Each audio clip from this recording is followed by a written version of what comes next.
আসসালামাইকুম, আশা করি আপনারা সকলেই ভালো আছেন। WordPress customisation with no code page বিল্ডারের দ্বিতীয় মডিউলের 31 নম্বর পার্টে আমরা দেখব কিভাবে আমরা একটা সিঙ্গেল ব্লক টেমপ্লেট ডিজাইন করতে পারি এলিমেন্টর প্রো সাহায্যে। আজকের এই ভিডিওতে আমি যে টপিকগুলো কভার করতে যাচ্ছি সেগুলো হচ্ছে আসলে সিঙ্গেল ব্লক টেমপ্লেটটা কি, কিভাবে আমরা এটি তৈরি করতে পারি, ডাইনামিক টাইটেলটা কি সেটা আমরা কিভাবে দেখব, তারপরে আমরা ইমেজগুলো কিভাবে আনতে হয় সেটি দেখব, পোস্ট কন্টেন্টের লেআউটটা কি সেটি আমরা দেখব, এবং অথরের যে ইনফরমেশন আছে সেই জিনিসগুলো কিভাবে সিঙ্গেল টেমপ্লেটে শো করাইতে হয় সেগুলো আমরা দেখব। সো আজকের এই ভিডিওটি অনেক গুরুত্বপূর্ণ, আশা করি আপনারা ভিডিওটি শেষ পর্যন্ত দেখবেন। যারা এখনও আমাদের চ্যানেলটি সাবস্ক্রাইব করেনি এখনই সাবস্ক্রাইব করে পাশে থাকা বেল আইকনটি অন করে দিন। তো আমি অলরেডি আমাদের ওয়ার্ডপ্রেসের ড্যাশবোর্ডে আছি। সো এর আগের ভিডিওতে কিন্তু আমি আপনাদেরকে দেখাইছিলাম কিভাবে আসলে ব্লগের আর্কাইভ টেমপ্লেটটি তৈরি করতে হয় এবং ক্যাটাগরির জন্য আর্কাইভ টেমপ্লেটটি তৈরি করতে হয়। যারা এখনও দেখেনি তারা এর আগের ভিডিওটি দেখে আসবেন, তাহলে বিষয়টি খুব ভালোভাবে বুঝতে পারবেন।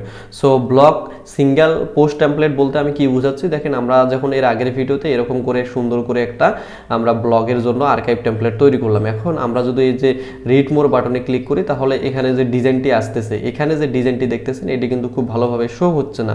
সো এই যে ডিজাইনটা অর্থাৎ প্রত্যেকটা পোস্ট আমরা এখানে যতগুলো পোস্ট করি এই পোস্টগুলো কিন্তু একটা জায়গায় গিয়ে জমা হয়। সেটা হচ্ছে কি ব্লগের যে টেমপ্লেটটা আমরা তৈরি করলাম ব্লগ আর্কাইভ টেমপ্লেট, এখানে কিন্তু এসে অটোমেটিকলি অ্যাড হবে। এখন এই যে প্রত্যেকটা ব্লগ টেমপ্লেটের জন্য তো আমরা আলাদা আলাদা ডিজাইন রাখবো না। সো এটার জন্য আমরা একটা সিঙ্গেল ডিজাইন রাখবো, এই জন্য মূলত এটাকে আমরা বলে থাকি সিঙ্গেল যে ব্লগ পোস্ট টেমপ্লেট। সো আমরা যদি এটা ভিউ করি তাহলে দেখবো যে এখানে টাইটেলটা চেঞ্জ হচ্ছে। দেখেন এখানে 5 নাম্বার টাইটেলটা আসলো, কিন্তু নিচের যে ডিজাইনগুলো এগুলো কিন্তু সেম থাকলো। সো এই ডিজাইনটা তৈরি করার জন্য মূলত আমরা সিঙ্গেল ব্লগ পোস্ট টেমপ্লেট নামে যে একটা টেমপ্লেট আছে সেটি ব্যবহার করব। সো সেই টেমপ্লেটে আমরা যে ডিজাইনটা রাখবো সেই ডিজাইনটাই মূলত আমাদের এই প্রত্যেকটা ব্লগ পোস্ট ভিউ করলে যে জিনিস ডিজাইনটা আসতেছে সেটা কিন্তু শো করবে। সো সেমভাবে এটা আমরা তৈরি করার জন্য চলে যাব এলিমেন্টর থেকে টেমপ্লেট থেকে অল টেমপ্লেটে ক্লিক করব।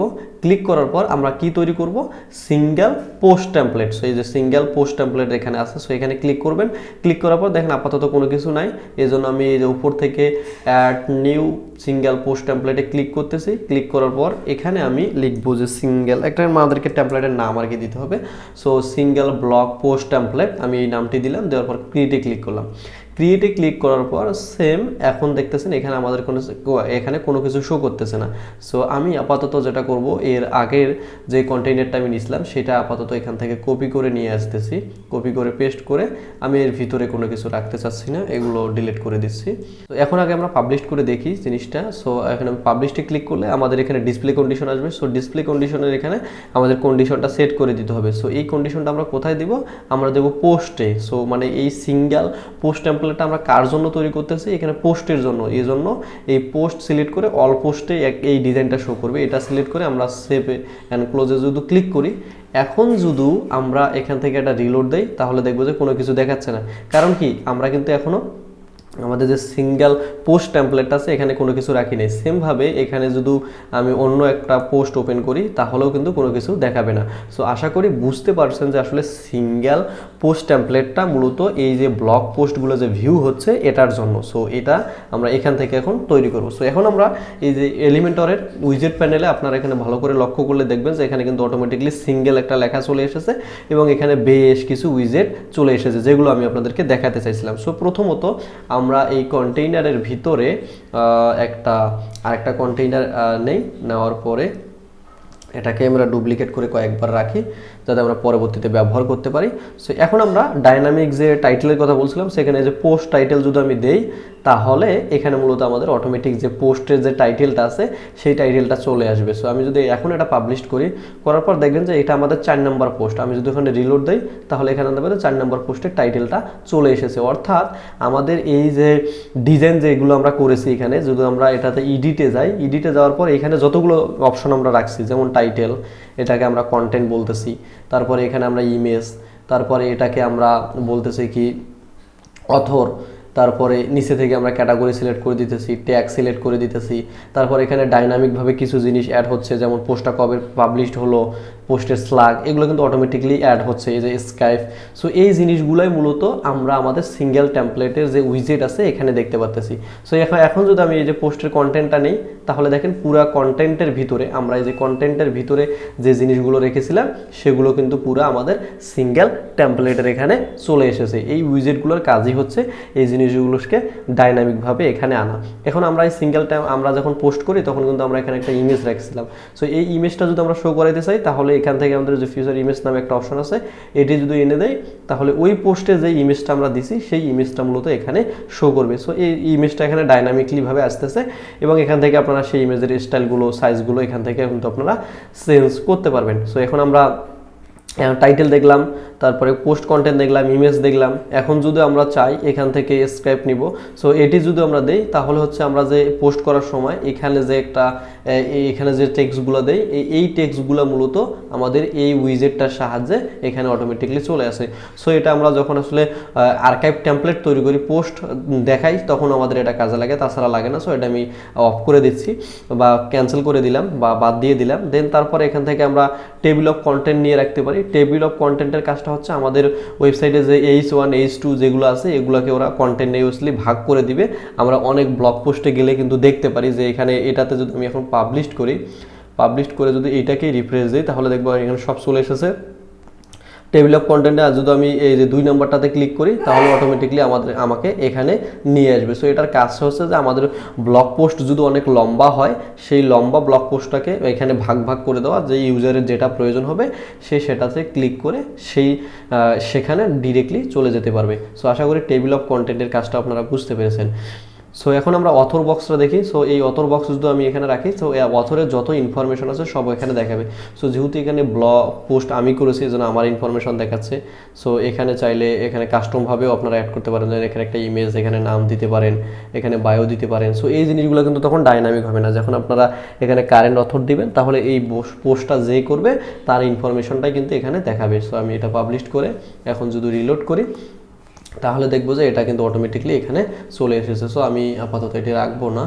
তারপরে এখানে আমরা দেখবো যে এখানে যে পোস্ট কমেন্ট, সো এই পোস্ট কমেন্টটা যদি আমরা নিচে দেই, অর্থাৎ প্রত্যেকটা ব্লগ পোস্টে কিন্তু মানুষ কমেন্ট করতে পারে।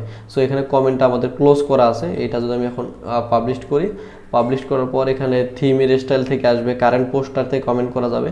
এখন যদি আমি এখানে রিলোড দেই তাহলে এখানে দেখবো যে আমাদের কমেন্ট শো করতেছে না, কারণ হয়তোবা আমাদের এই পোস্টে কমেন্টটা কি করা আছে, মানে ব্লক করা আছে। সো আমরা একটু চেক করি। সো এখান থেকে 4 নাম্বার যে পোস্ট আছে এটাতে আমরা যদি যাই, কুইক এডিটে করে আমরা যদি দেখেন এখানে কমেন্টটা কিন্তু আমাদের অ্যালাউ করা নাই। সো আমি এটা অ্যালাউ করে দিচ্ছি, অ্যালাউ করে দিয়ে আপডেট দিচ্ছি। দেওয়ার পর যদি এখন ভিউ পোস্ট ক্লিক করি তাহলে আমরা দেখব যে এখানে আমাদের অটোমেটিকলি কমেন্টটা কিন্তু চলে এসেছে। সো আশা করি বুঝতে পেরেছেন যে কমেন্ট উইজেটটি কিভাবে কাজ করে।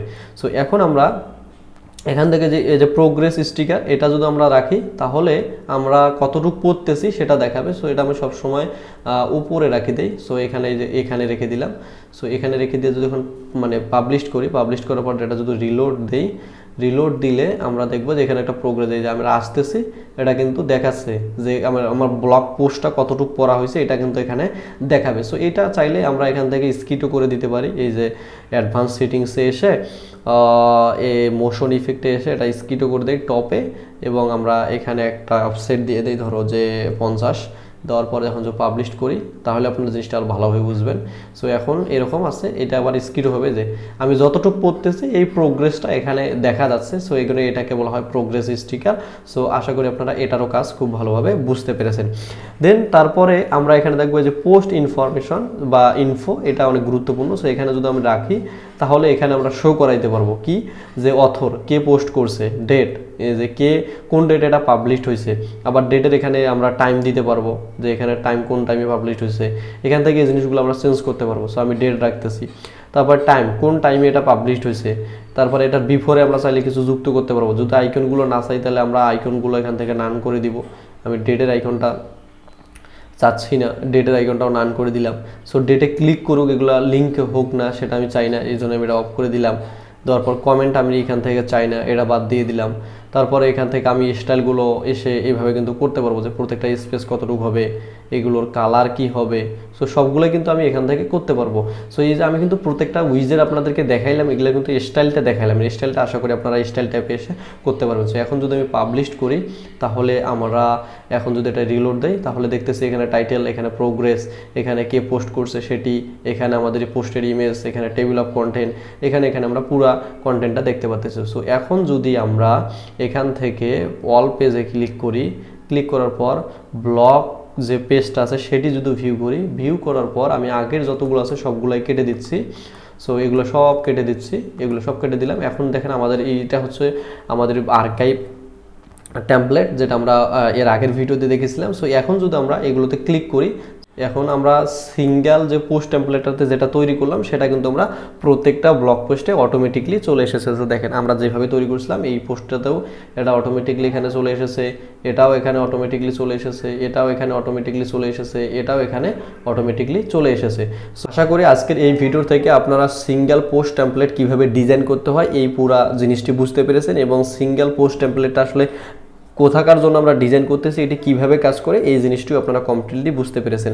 সো এটি কিন্তু আমাদের পুরাটাই একটা course, WordPress customisation with no code page বিল্ডারের উপর। যদি আপনি এই ভিডিওটা আজকে প্রথম দেখে থাকেন তাহলে আমাদের প্লেলিস্ট চেক করলে আপনারা আমাদের এর আগের যতগুলো মডিউল আছে এবং যতগুলো ভিডিও পাবলিশ হয়েছে সবগুলোই পেয়ে যাবেন। এছাড়া আপনারা যদি সম্পূর্ণ ফ্রিতেই আমার কাছ থেকে সাপোর্ট নিতে চান তাহলে ভিডিও ডিসক্রিপশন বক্সে আমাদের গ্রুপের লিঙ্ক দেওয়া আছে, সেই গ্রুপে যুক্ত হয়ে যাবেন। আশা করি ভিডিওটি ভালো লেগেছে। যদি ভিডিওটি ভালো লেগে থাকে তাহলে অবশ্যই আমাদের ভিডিওতে একটি লাইক দিবেন এবং শেয়ার করবেন।